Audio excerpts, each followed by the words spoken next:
Students, class 10th, Assalamu alaikum. I've sent you part 1 of the poem unit 9 equipment. Now I'll send you part 2. I'll read the poem to you and then start explaining it to you. Now this poem is written by Edgar A. Guest. I've already sent this information to you. Let's read the first stanza. Figure it out for yourself, my lad. You've all that the greatest of men have had. 2 arms, 2 hands, 2 legs, 2 eyes, and a brain to use if you would be wise. With this equipment they all began, so start for the top and say I can. Equipment by Edgar Guest is a 5 stanza poem that is separated into sets of 6 lines. Now these 6 lines are known as sextets. Guest has also chosen to structure his stanzas with a consistent rhyme scheme. It follows the pattern of AA, BB, CC, alternating end sounds as the poet saw fit from section to section. A reader should take note of the moment in the last stanza where the end word lad is used for this second time.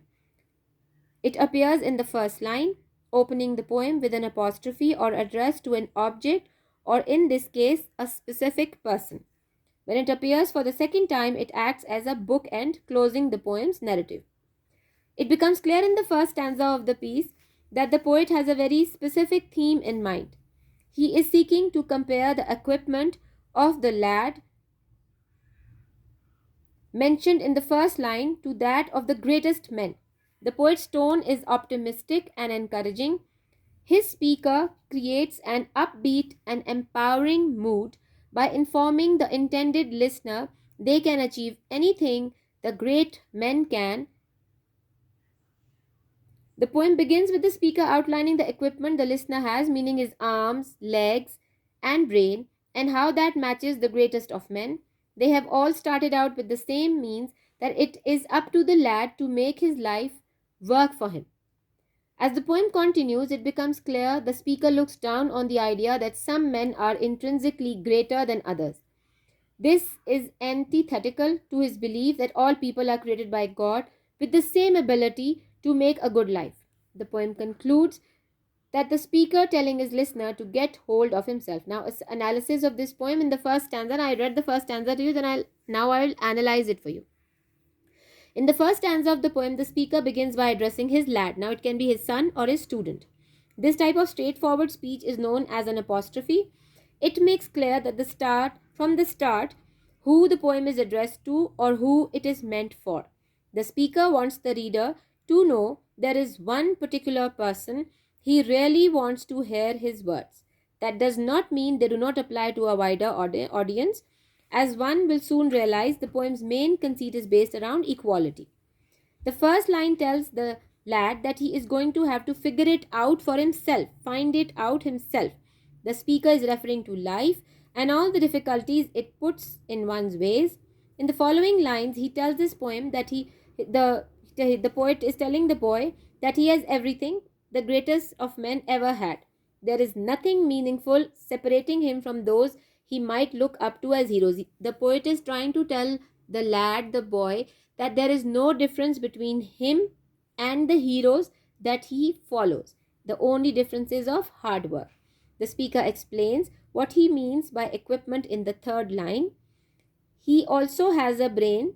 He can make use of it if he is wise enough. It is with these features that they all began. The speaker's message is very straightforward. He concludes this line by telling the lad to aim as high as he can and believe that he can reach the top. Now stanza 2, let's start reading it. Look them over, the wise and great. They take their food from a common plate. And similar knives and forks they use. With similar laces they tie their shoes. The world considers them brave and smart, but you've all they had when they made their start. You have everything that they had when they began.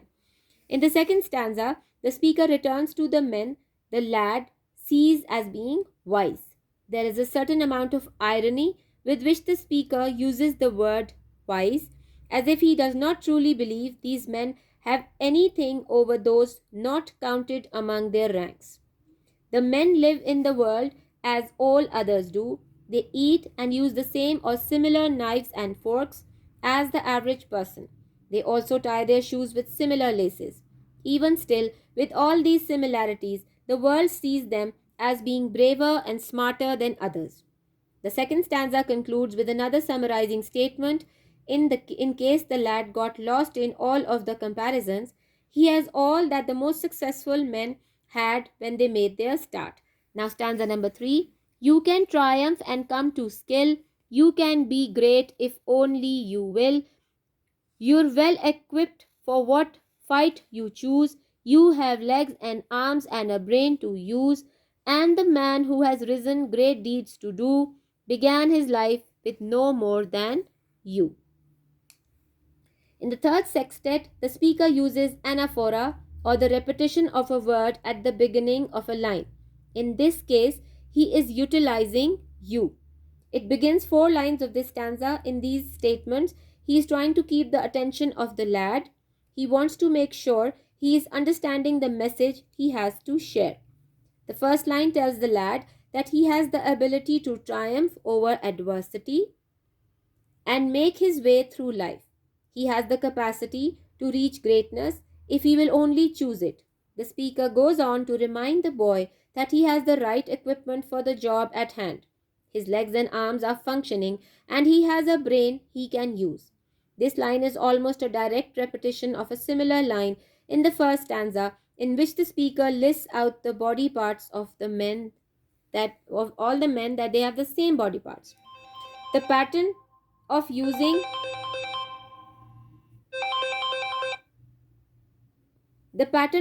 the final line to re-summarize the theme of the poem continues in the third stanza. Here the speaker says that the man who has risen started his life in the same manner that you did. Now the fourth stanza. You are the handicap you must face. You are the one who must choose your place. You must say where you want to go, how much you will study the truth to know. God has equipped you for life, but He lets you decide what you want to be. In the fourth stanza, the speaker uses the same metaphor of equipment and functioning body parts to speak on one's perceived handicap. He tells the lad that the only disadvantage he has exists in his own brain, and only if he lets it is up to him to choose his place in the world. There is no one who can decide for him where he needs to or wants to go. The following lines refer to God for the first time. It is clear the speaker credits God with the abilities the lad has. God is the one who prepared you for life. The last line shows that the speaker does not believe in fate. God has not decided for the young man what he is going to do with his life. That is a decision that is still up to him. The addition of this line removes any possible excuse on the boy's part that his life has been predetermined. Now the last stanza. Courage must come from the soul within. The man must furnish the will to win. So figure it out for yourself, my lad. You were born with all that the great have had. With your equipment they all began. Get hold of yourself and say, I can. The final stanza moves away from the emphasis on physical equipment. It speaks more directly to what it takes mentally to succeed. He states that one already has the courage they need to furnish their will to win. The final 3 lines reiterate that the rest of the poem was very clearly stating one is born with all they need to be great. Now it's a very nice poem. It is very encouraging. It has given a very positive aspect to our life. It has taught us that we must work hard to achieve all that we want to achieve in life. Our dreams will come true once we start working hard. Edgar Guest is basically speaking to the young people here. He challenges them to look within and believe in themselves. He explains that God has given them all they need to succeed. He explains that they are no different than the greatest of men. All that they need is the will to dig deep, use what God has given them, and achieve great heights. The poem is basically written in couplets, a pair of lines of the same length that rhyme and complete one thought. Now, these are all couplets because they are completing one thought in these 6 lines. In stanza 1, there are 3 couplets that challenge the lad to figure it out by realizing that he or she has all the same equipment to succeed. just like the greatest of men. The tone of this poem is one of determined optimism. In the first stanza, he optimistically insists that the lad is quite capable. She must figure it out or use her brain and begin with the two words, I can. Now, in the second stanza, he begins by telling the lad to look them over, and he uses an appositive, clarifying information that sets off with a comma to explain who them are. He uses everyday examples to draw parallels between them and the lad, and he uses the word similar twice to emphasize his point. He also uses the conjunction but to bring the brave and smart back to the beginning when they made their start, when they weren't great, when they were students in school just like the lad.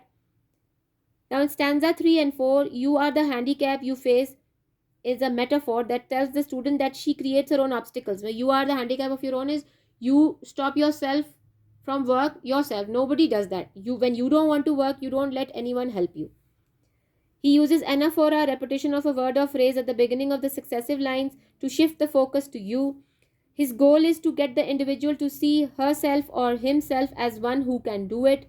In stanza 1, he instructed the lad to say it. Now he is drilling the point that he is equipped, he is able, and he is absent. He absolutely can and will do it. He will attain his aim.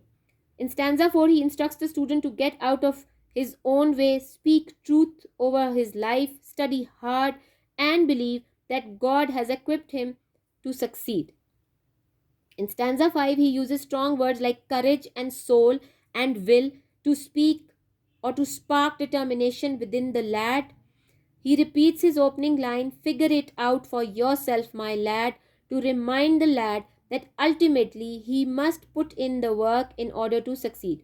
He closes by repeating another line that places emphasis on the importance of speaking positive words to and about ourselves. Courage must come from within our soul. It must come from inside. The man must furnish the will to win. The will to win has to be furnished, has to be brought out by us alone. Nobody else can help us out. So figure it out for yourself, my lad. So he's telling the lad, the boy, to figure out his own success in his own way. You were born with all that the great have had. When God brought you into this world, He gave you life, He gave you everything that He bestowed on all the others, all the other successful ones. There was nothing that He did not give you that He gave the others. With your equipment, they all began. They began with the same equipment. They had all that you have. Nothing was different. They had eyes, they had ears, they had a face, they had legs, they had arms. They could move around. You could too. They could think. You can too. Get hold of yourself and say, I can. Now, in the last line, Albert Guest is telling us that get hold of yourself, get hold of your life.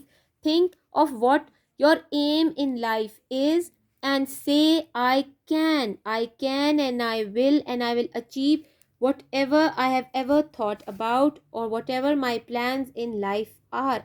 No one can help me except my own inner self, which will boost my spirit and help me move towards the aim that I have to achieve in life. It is me alone who will help me in attaining my goal, in climbing the ladder of success. It is my strong willpower, my strong belief, my strong feelings towards achieving my goals that will make me successful and that will help me out in attaining whatever I have ever thought about. I'm supposed to work hard. I'm supposed to plan. I'm supposed to implement my plans. It's all about me when it comes to success, because success is never easy and it's not a gift wrapped up in a box. You have to struggle to achieve your goals. This is the main theme of the poem, and this is what the poet is trying to teach us. He's trying to teach us that when we want to be successful, when we want to achieve something, we must strive, struggle, and work hard for it. It's not an easy task to be successful. It's always very, very hard. It's very difficult to achieve the big things in life. When you want something, you have to struggle for it. and the struggle bears fruit. It's never unfruitful. It always gives us, it always helps us in achieving our goals. It is only our insight towards attaining whatever we want to attain. I hope you liked the video. I hope you liked the explanation. Listen to it again and again and then write the summary in your own words. Try to paraphrase these lines in your own words. I've explained each line to you. I've given you the Urdu meaning in part 1. Try to summarize for yourself. If you have any problem, you can listen to the video again and again, because that is what is going to make it easy. You listen to all that I have told you, the theme of the poem. Try to understand each stanza, each couplet separately, and then join them up like beads in a string, and then you will understand that each line is giving us so many positive thoughts, so many encouraging thoughts in order to achieve our goals. I hope you like the video. Please like and subscribe our channel, and thank you so much.